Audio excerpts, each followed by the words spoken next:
Hello, everybody. Welcome to our webinar. I'm Dr. Patricia Solis. I'm the director and co-founder of YouthMappers.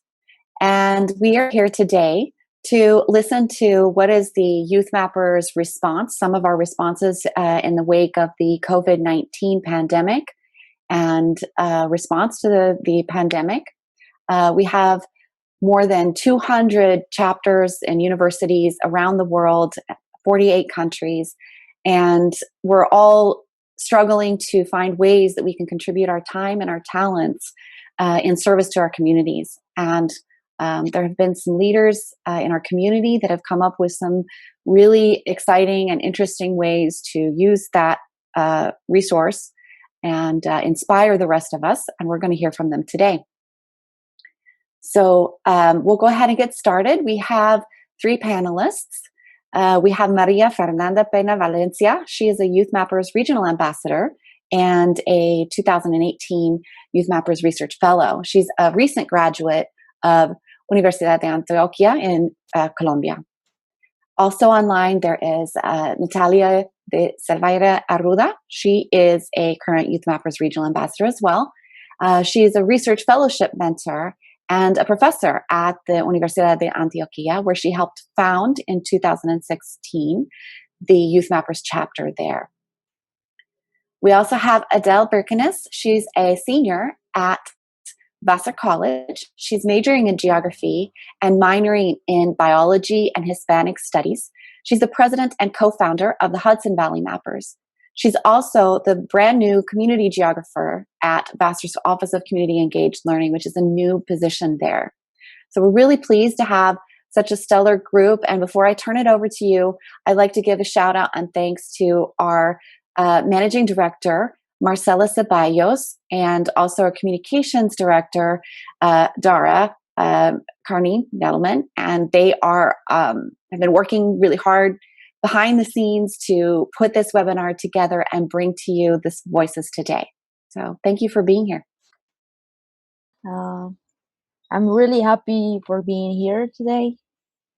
I'm going to talk about a project that we've been carrying out in my city. It's called Mappers for Med.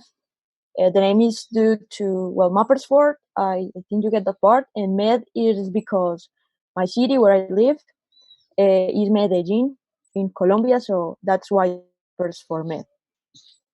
This is a space in the city where we meet to map and generate geographic information and data that can be useful to face the different challenges and problems of the city. But the idea is to involve citizens, generate this culture of mapping and open data that could become a tool for all the citizens. I think we all, or at least most of us, are familiar with this, working with maps to engage people, to empower communities. But people out there, they're really not familiar with this. They're not aware of all the things that can be done with maps. Then they are not usually interested in learning. I remember, for instance, when I started being part of YouthMappers, I was just a biology student starting to learn about GIS biology. A professor of mine invited me to participate in a mapping activity. It was a mapathon. I have never heard about that word before. And this mapathon was part of a project about coastal forest conservation, resilience of communities. And at that time, I was super busy, but I accepted to participate, even though it was an activity of an entire day. I accepted, to be honest, not because of the mapping. I was interested in GIS, but that was not the main reason. Also, I didn't know what YouthMappers was in that moment, so it wasn't also like my motivation. My real motivation was the project. I was really interested in the project and about those forests. Now, last year, our chapter organized the GIS Day, and while checking information, I was in the webpage of Esri, and there it was an option to register your local event. And just have to add your name, cell phone number, your your mail. And I just did it. I don't know, I thought it was fun. So I just add and registered our event. And I wasn't expecting anything. But a couple of days after that, a lot of or different people are starting to contact me because they wanted to participate. They wanted to even be speakers in the event. That was really surprising because I just add or I just registered the event in the Esri webpage. So what I learned from those experiences is that first, to engage people, you need to do more than just mapping. You need a project or an activity that um, and the other thing is that you need uh, allies of something that the citizens and the people recognize. So I thought, okay, it would be great if we could have these regular mapping activities in our city about projects that interest people. Could be different subjects. And a perfect alike will be the Center of Science, Technology, and Innovation of our city. It is a center that is respected and loved by our citizens. So I started like trying to contact them since last November without success. But finally in February, they say, okay, let's have a meeting. I remember I was super excited. I immediately text Professor Natalia. That, by the way, this is a perfect opportunity to say thank you, Profe, because she's always there. She's always supporting. So many thanks. So we had this meeting with them. We share ideas. We started this mapping for MED project. We were going to start this month in April. The idea was we were to start with the air quality problem that we have in our city. We're going monthly sessions in different places of our city, not only the center and our university, but also other universities, schools, and neighborhoods. But this COVID thing happened, and suddenly we were all in quarantine. But we saw this more as an opportunity than a problem. And we said, okay, now we don't have to deal with the logistics of finding a location, or we don't have to focus and think about projects. Now it will be online and it will be about COVID. So our city is divided in 16 big neighborhoods. So we have 16 tasks.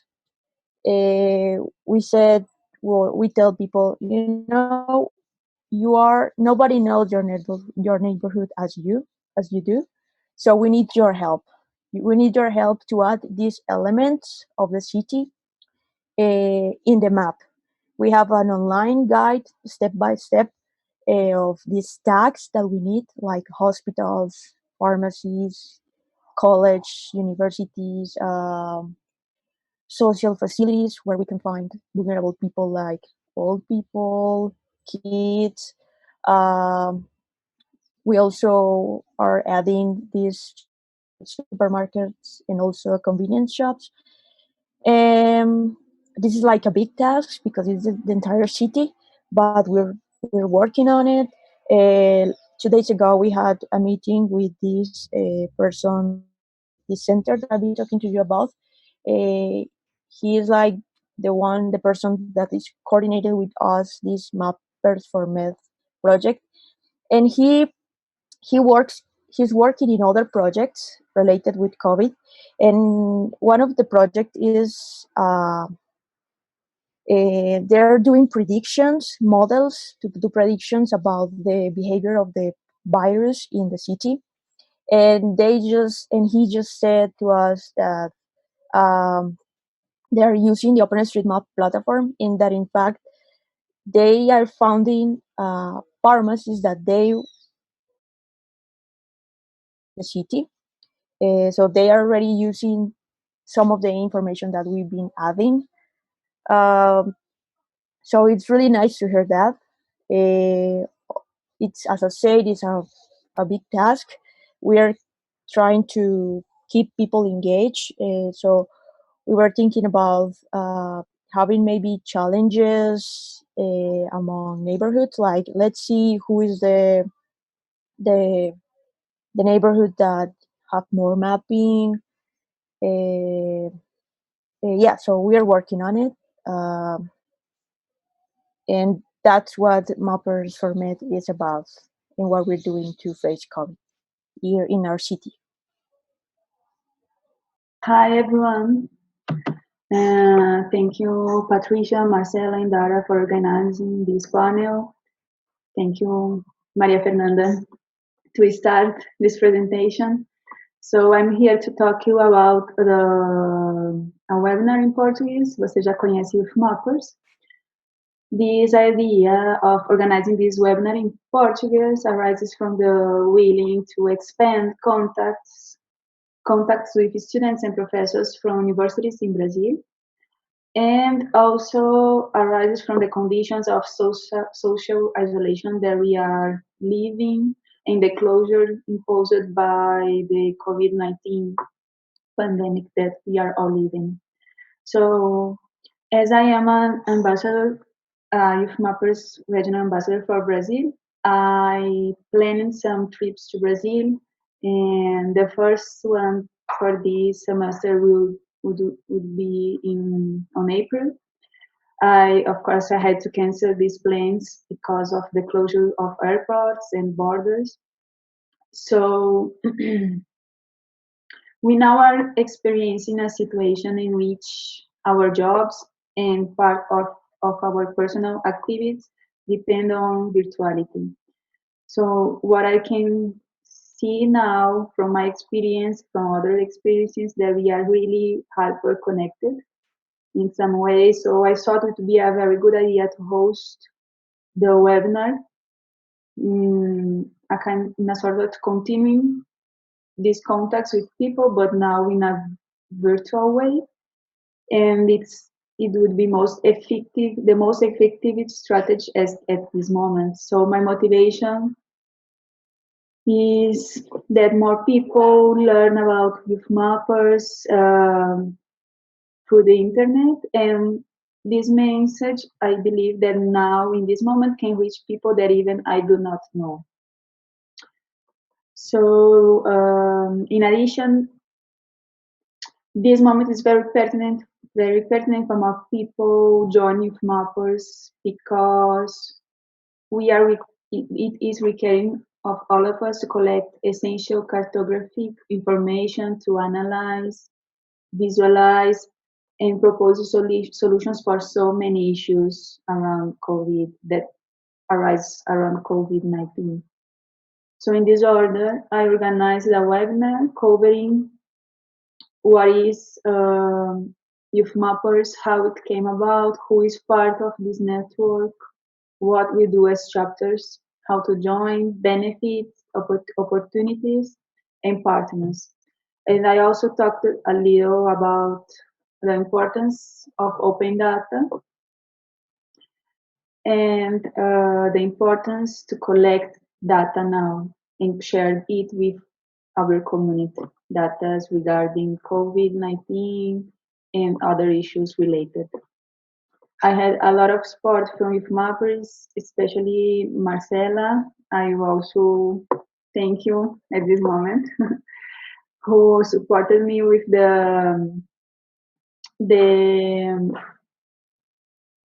in sharing the graphic piece, sharing this information with all YouthMappers contacts. I contact again some people who I had already contacted last year to participate in the webinar and share this information with others.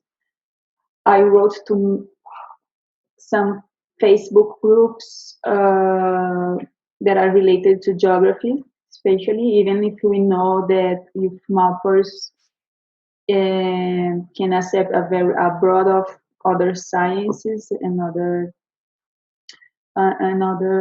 specializations.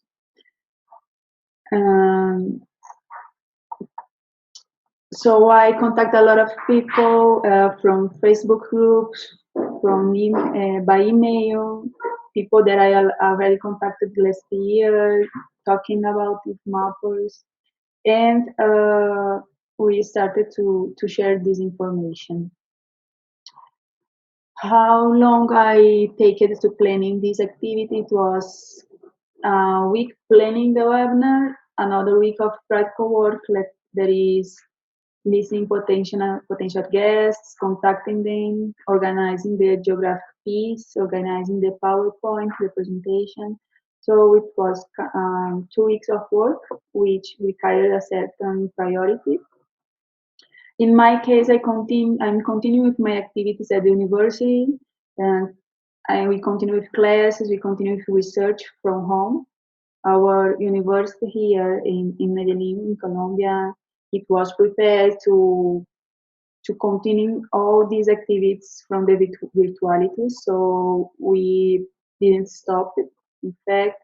So I had to share this time with other activities, but I give priority for this these 2 weeks to organize this webinar.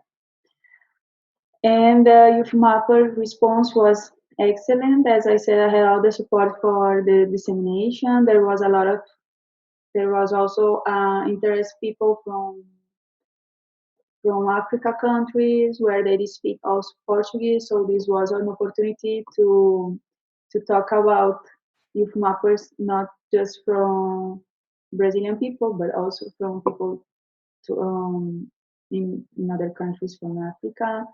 We had also some members of the only Brazilian chapter that is participating in YouthMappers. By now, the chapter from Universidad Paraná University, they participated in a meeting. It was very interesting because they could comment their experiences as YouthMapper chapters. They also learn a lot from the presentation, how can take more advantage on being part of YouthMappers and the opportunities that YouthMappers open for all of us that we are part of YouthMapper chapters. So this was my experience that I would like to share with you all about this webinar in Portuguese. I pretend to continue with some another webinars also in Portuguese to give continuity, giving also the opportunity to this community grow, and maybe create more opportunities to share information about YouthMappers in Portuguese, and start to move more this group in YouthMappers. So I would like to also comment about another activity that I'm working on with María Fernanda. We are in the same chapter, we are in the same university, we are members of YouthMapper chapter here at Universidad de Antioquia, and we work together, and we are working a lot in some activities by now. So right now, as María Fernanda told you, we are conducting some trainings in mapathons to collect information about infrastructure in Medellin, to help the city organize itself in the case that the COVID-19 pandemic collapsed the health system. But we also organize developing a survey to better understand household variables and needs from the community during this pandemic situation. This idea refers to creating a series of surveys aimed at collecting information to help us better understand how this pandemic situation generated by COVID-19 is affecting people's lives. So this affectation can manifest itself as, for example, vulnerability economic or socioeconomic terms, like, for example, people that can't comply with quarantine orders regarding their economic situation, or it may be related to people being in a risk group, for example, elderly people, or also regarding psychological variables such as mental health. So I invite you to Maria Fernanda to present with me and share what it's about. Well, thank you. Well, as Professor Natalia just said, more than just the information about the structure and elements of the city, we also needed information about the people, about each person. So to to start developing plans of, well, what are we going to do, because this is not only about the collapse of the health system. This is also a lot of problematics related to the COVID. So we said we need to collect information of the people. So while we were discussing, I remember Professor Natalia said we should use KoBo Toolbox. This is a tool that we, in fact, learned about when we were in the symposium of the 2018 YouthMappers Research Fellowship.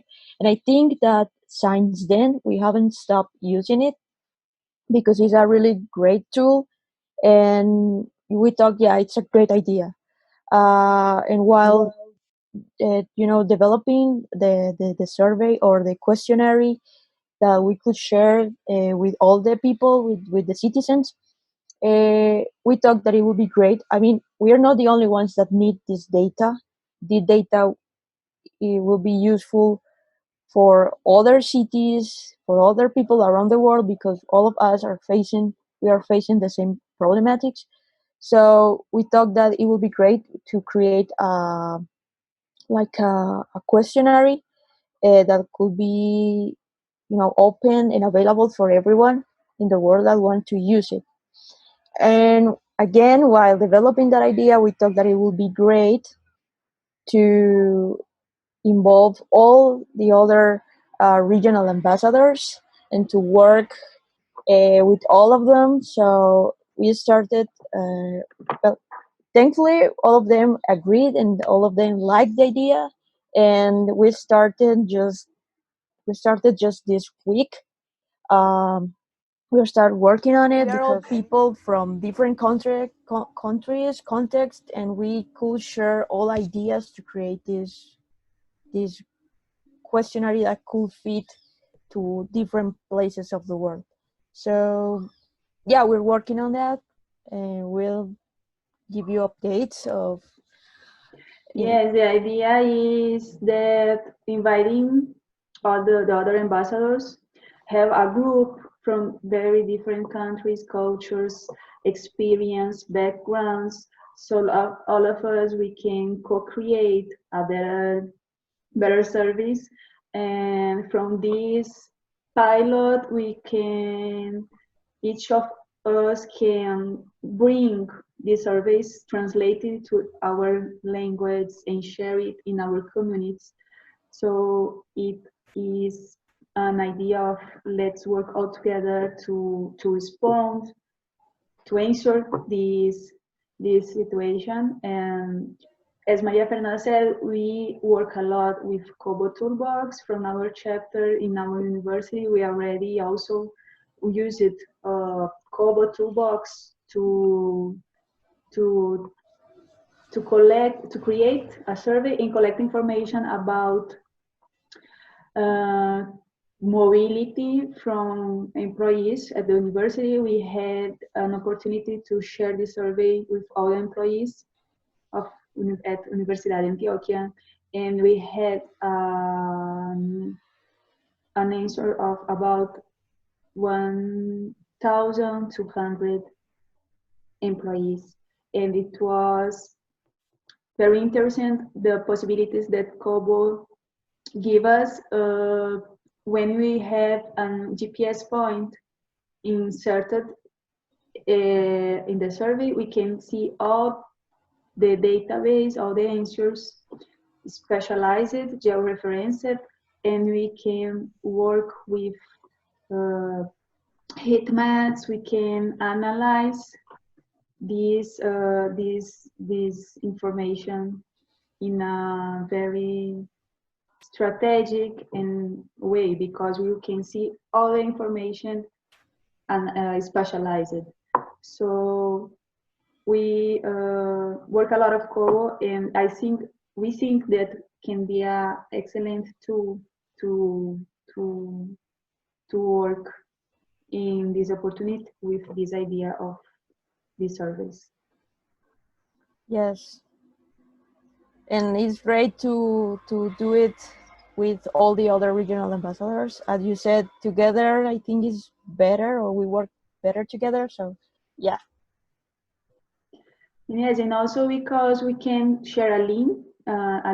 Yes, there is no need to have a user of a KoBo user. So people just need to receive this link from maybe WhatsApp and from other channels, open it, we answer it, and we can collect in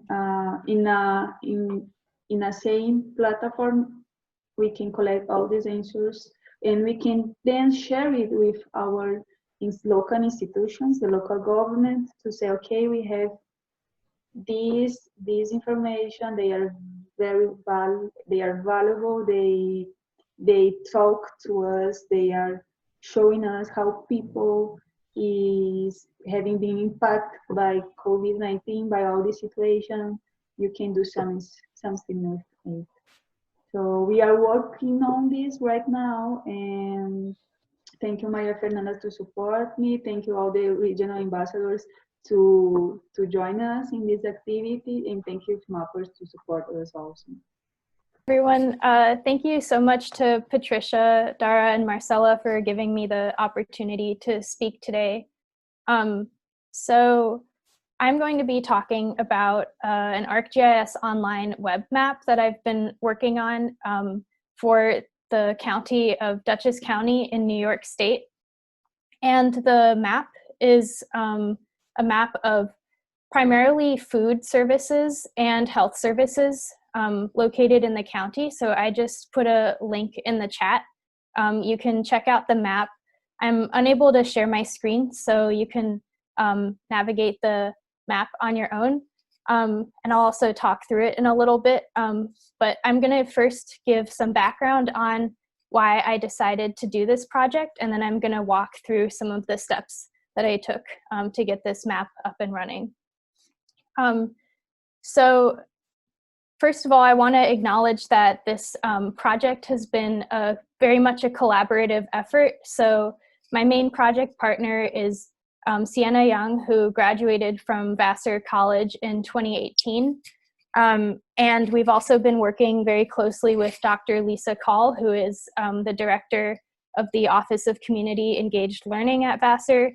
And we've been working with professors Neil Curry and Marianne Cunningham in the geography department. And we've very much been reliant on the support of student workers at the Office of Community Engaged Learning, as well as a team at Bard College in northern Dutchess County that's been helping us collect or add data for that part of the county. So first of all, a few weeks ago, I guess this was about, 3 weeks ago now, Siena and I started having conversations about how we could respond to the pandemic in Dutchess County. And we noticed that there were a lot of different news sites and social media posts, as well as web pages that listed different types of community resources available in Dutchess County. But it was kind of overwhelming because these were located in all of these disparate locations. It was hard to get kind of a holistic idea of what's available in the county. And so, as well as the fact that the information listed on these websites is changing pretty regularly as services in the community open, close, and modify their hours. So Siena and I thought that making a web map might be a useful way to pull together all of this information from all of these different locations And also, yes, thanks, Marcella, and also have a spatial dimension to the information, because a lot of the websites, while they listed a lot of information, generally didn't really have any maps at all. So it was kind of hard to get an idea of which resources would be located nearest to a particular resident. So our first step was to contact community partners in the city of Poughkeepsie, which is where Vassar is located. And we reached out to nonprofit staff, government officials, and school district administrators to get an idea of whether, first of all, whether they thought this map would be useful, and if they did think it would be useful, what information they wanted to see on the map.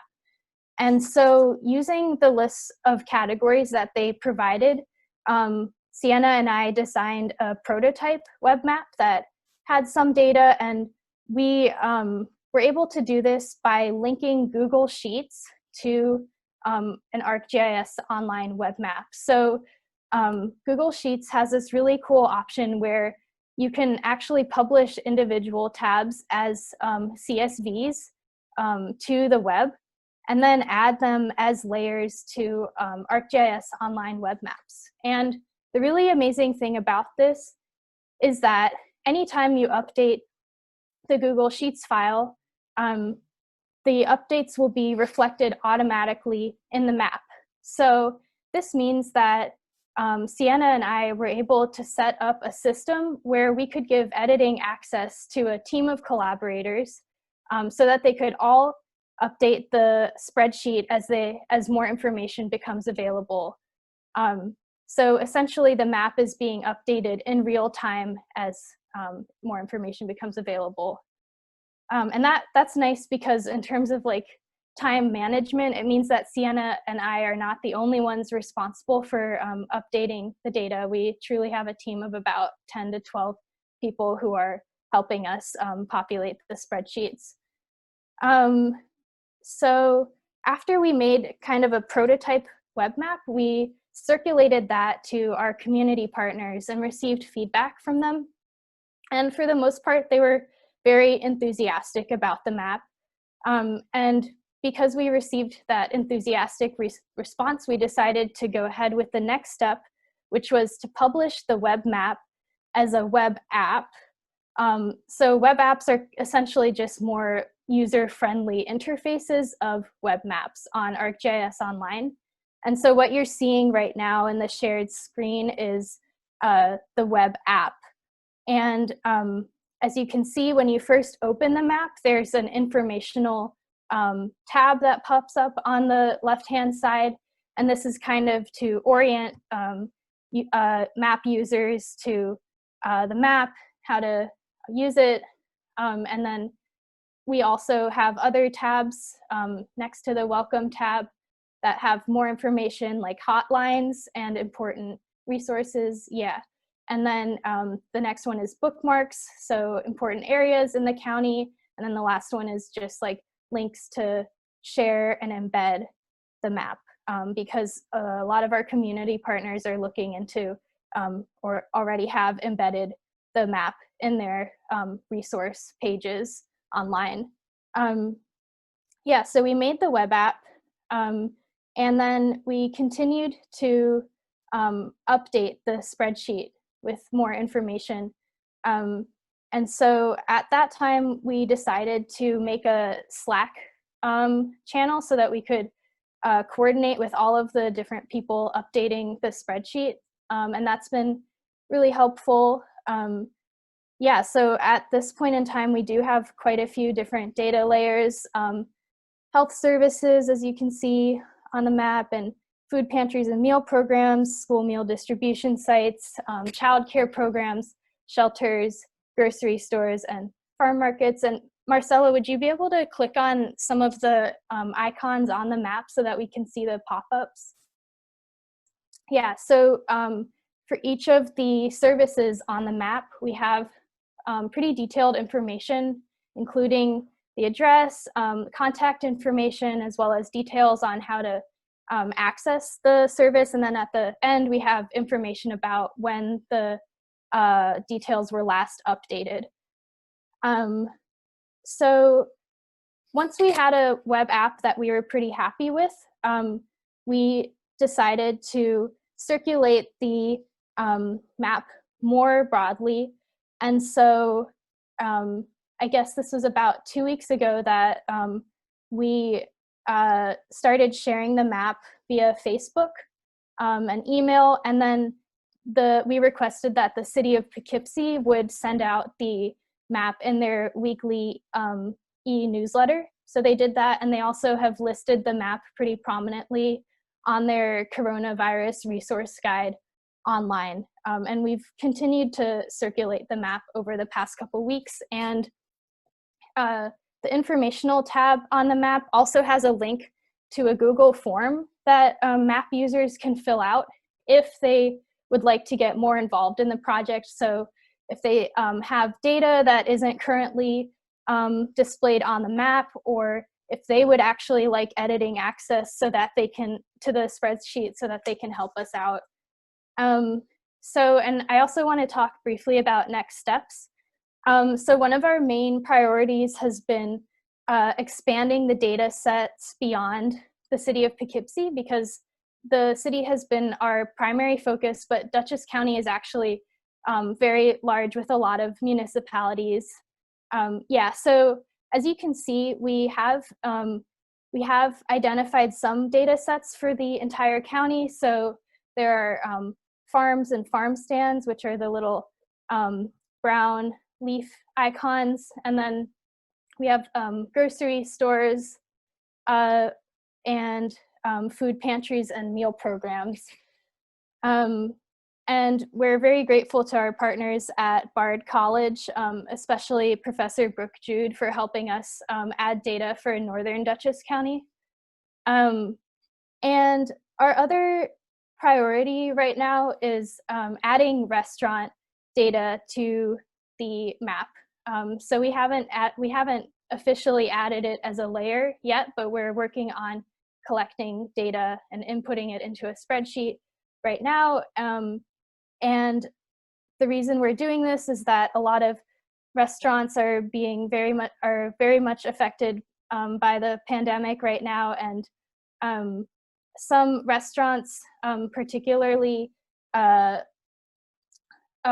we're working with a professor of geography named Yu Zhou, who has told us that a lot of the Asian restaurants in the area are being pretty hard hit by this and aren't currently listed on existing resource pages that go into what restaurants are remaining open during the pandemic. So there are a lot of restaurants that are just like basically being excluded from current publications about which restaurants are remaining open.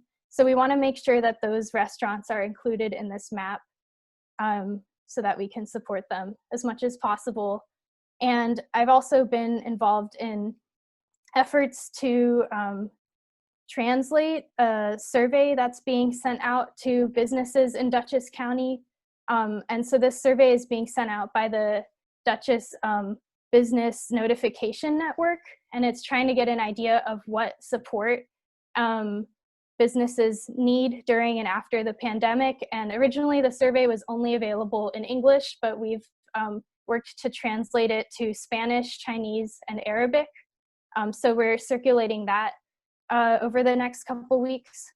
So that's kind of next steps. I think Dara wanted me to talk a little bit about kind of like managing this project in relation to other commitments, and I'm still a full-time student at Vassar, so it has felt a little overwhelming to try to kind of manage a project that's for an entire county, but it is really useful that we have a whole team of people updating the spreadsheet. So it means that Siena and I are kind of more in charge of the like technical GIS component, and then we're able to outsource a lot of the data entry itself to other project partners. And then I finally want to talk a little bit about the software. So we decided to use ArcGIS Online because that's what our background is in. There are courses at Vassar that teach that, but there are other alternatives like Google Maps, and I've seen some really great similar community resource maps that are using Google Maps. And so if your school doesn't have an ArcGIS online enterprise account, you could think about Google Maps. If you want to do a project similar to this, I think that you could also use ArcGIS Online even if you don't have a paid account to do this type of mapping. I'm not 100% sure, but I think that is the case. Yeah, so that is it, but I'm happy to answer any questions you might have about the project. Thank you so much, Adele, and thank you, Natalia and María Fernanda. That was very inspiring for me to hear about. So right now, everyone, you feel free to post questions in the chat, and then I will share those with the panelists. But we'll start out with a question on, I guess, particularly on why you felt so strongly about working on projects that directly impacted your community. So why did you want to do these projects in response to COVID-19 for those community members? And María Fernanda and Natalia, feel free to jump in, I know.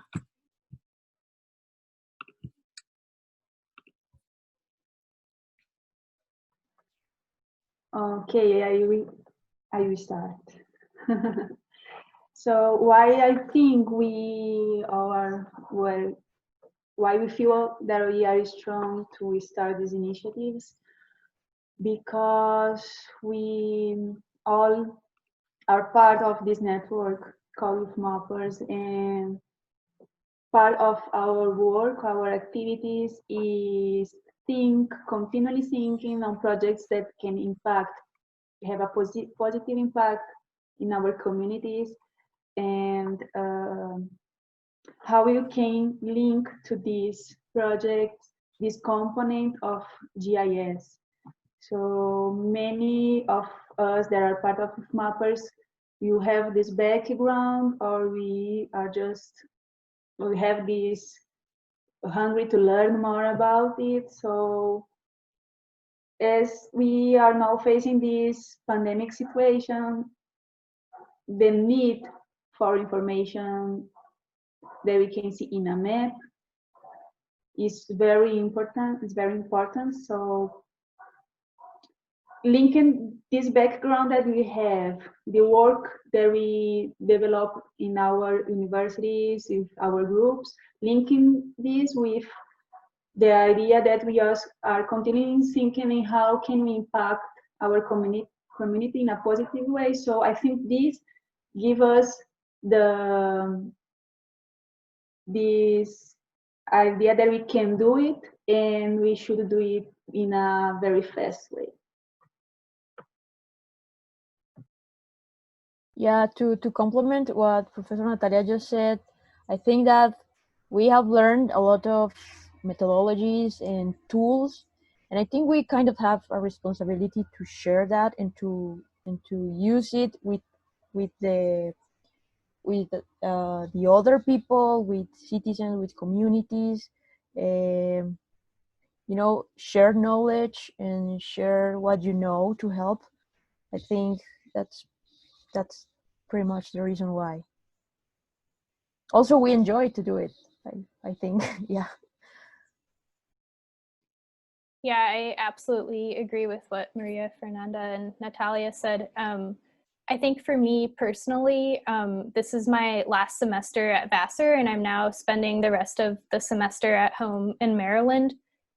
So I was looking for a way that I could continue the relationships that I've been building with our community partners in the city of Poughkeepsie over the past 2 years through our club. And I knew that I wanted to use GIS to do that, but I relied a lot on the feedback from the community partners to get an idea of how to best use GIS to support them.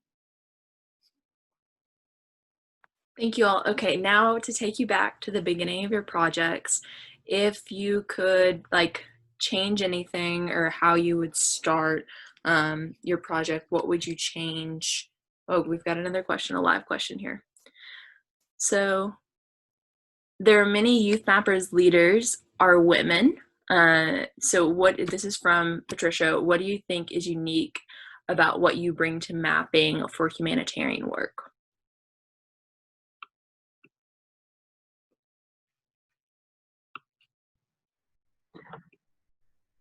Personally, I think that the fact that we are women, this brings us a vision, a particular vision of how services, amenities can answer the needs of our gender, maybe a vision that men can't have.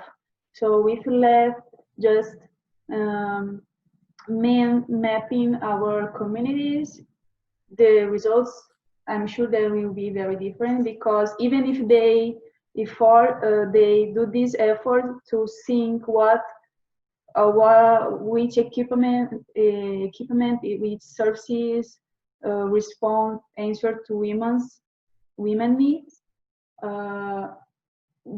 it's not the same that if we map it. We have another vision of the things, and we have more sensibility for many things than men, and we put our feeling in this mapping. I'm pretty sure that it's very different.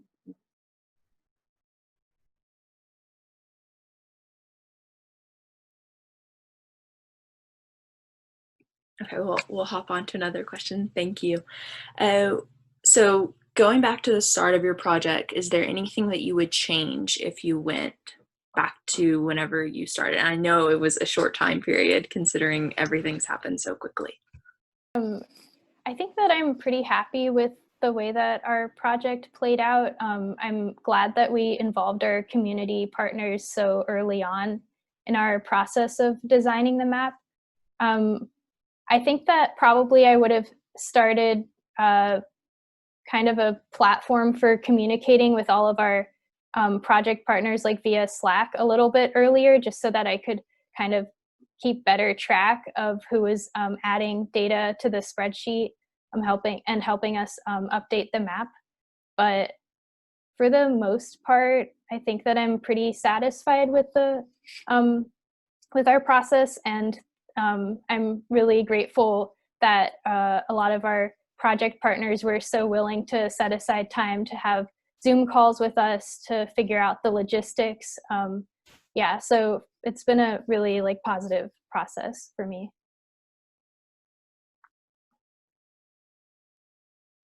Well, I think in our case with the Mappers for Med project, and specifically with this COVID project, I think that it would be great if we started everything with a challenge. I don't know if I mentioned it, that we have different neighborhoods and we divided the tasks between these big neighborhoods of our city. And it's kind of sometimes hard to keep people engaged. So perhaps if we have started with this, hey, let's do this challenge among neighborhoods, maybe people will start more active. But that's something that we've been learning, as the days and weeks goes by. It's not that I regret, because we're learning. So, but that's definitely something that maybe I will do next time in another project.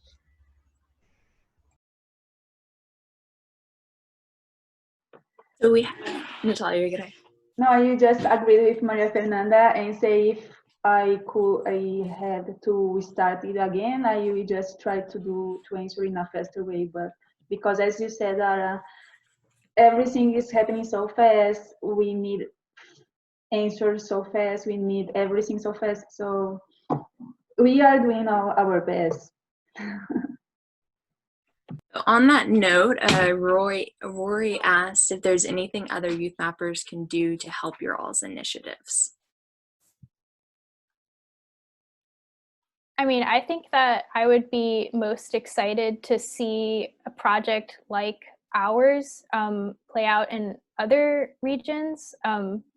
Yeah, because I think in terms of updating data for our map, we have a good team of people who are adding their local expert knowledge. So to me, it would probably make more sense for YouthMappers to do similar projects in their own areas where they have their own knowledge of local services.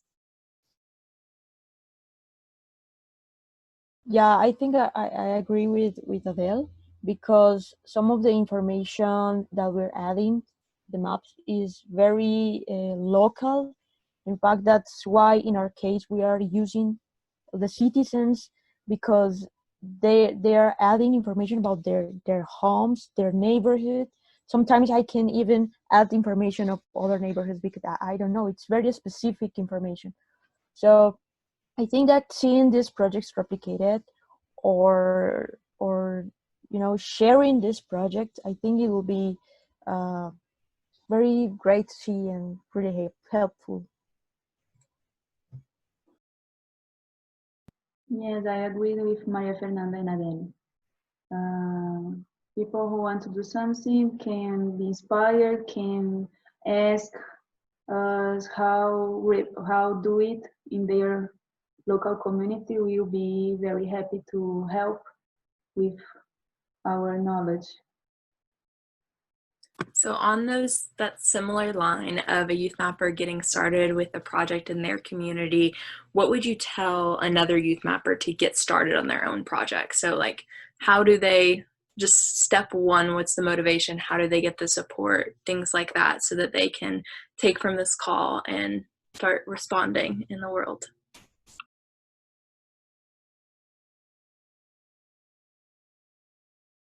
Well, I would recommend that the youth mapper ensures that the project that they're designing best reflects local needs. So maybe their project would actually look really different from what we're working on for Dutchess County.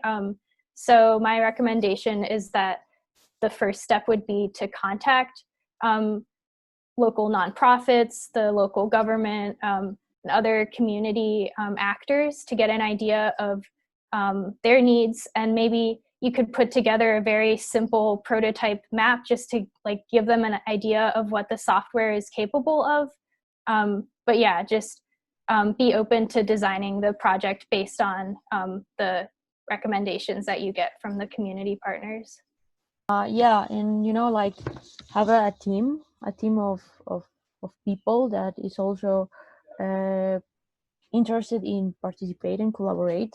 And yeah, as Adele said, I started to identify these necessities, and started doing, even if it's something simple, just started to doing it. And yeah, oh, and also to add something to the last question, another great thing is, I don't know, maybe if you see that we could add something to our project, or you can give us feedback or a recommendation, like, hey, that's interesting, you should do this, or maybe you could do that. That would be also great. And yeah. Yeah, I agree with that. So Siena and I recently wrote a YouthMappers blog post, and I was just looking at a comment that we received on the blog post recently, which was about how we should add our data to OpenStreetMap, which I absolutely agree with. So that'll be kind of something we'll be doing down the road. So I really appreciated getting that feedback from the person who commented. Kwame has a question. I hope I said your name right. I'm sorry. They were asking, can you share some challenges that you've encountered? They have a similar project and want to know what to look out for.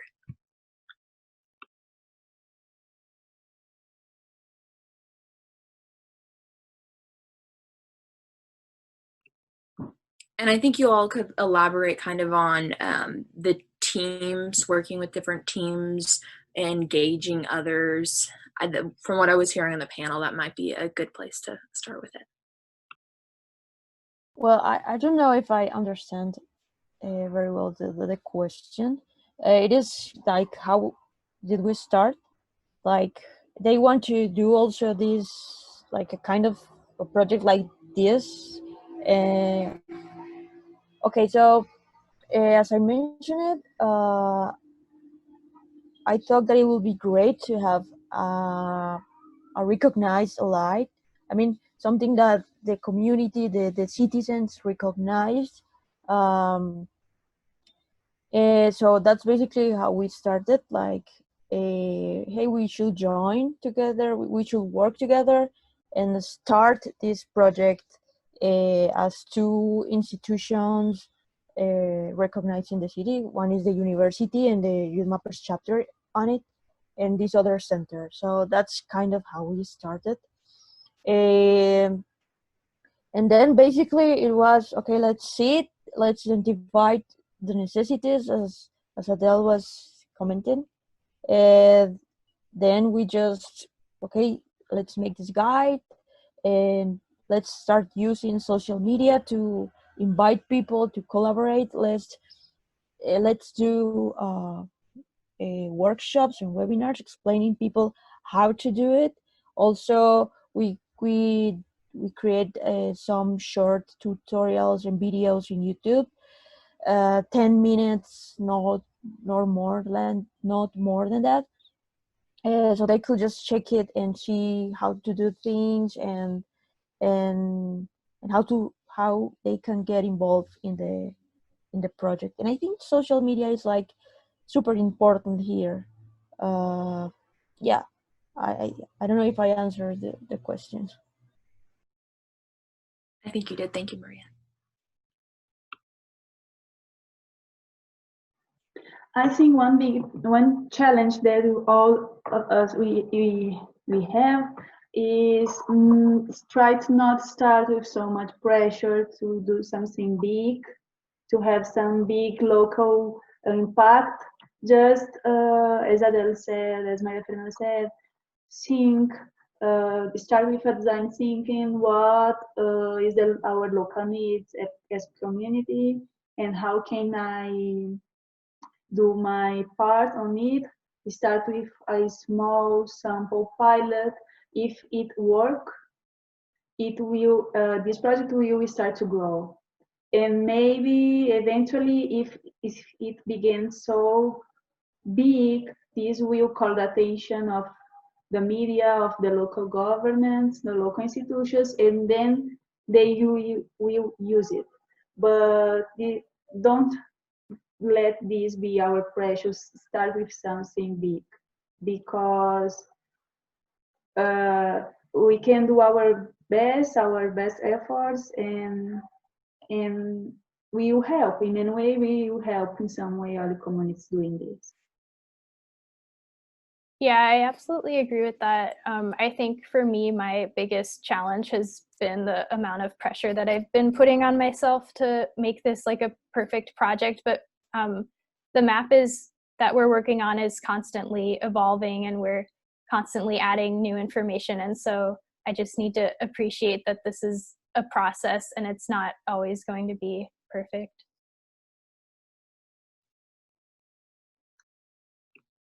Absolutely. Well, thank you all so much.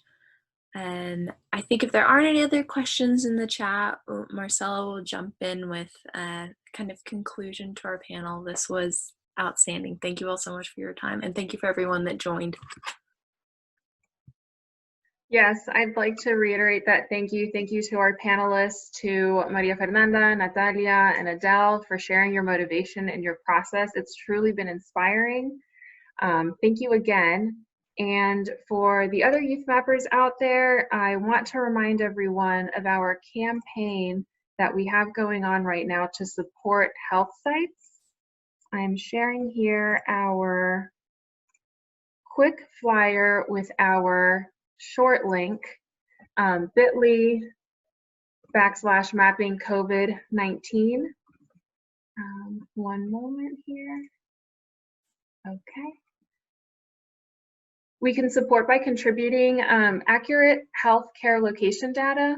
Our communities need to know where they can go to receive medical care. So if you follow the short link, you can find your local clinic on the map, And please make sure that you're only adding information that you have accurate personal knowledge about. It's kind of a best practice that if you don't have a particular detail on a healthcare site, just leave it blank. Now the site has the opportunity to include hashtags as change set comments before saving and uploading your contributions.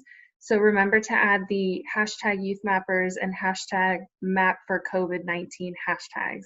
And together we can improve OpenStreetMap data. Thank you again, everyone.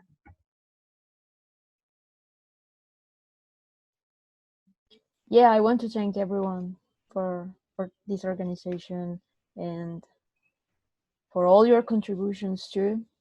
But this is a great network that I'm really happy to be part of. And yeah, have a very nice day and be safe. Thank you all. Thanks for the inspiration. Really appreciate you.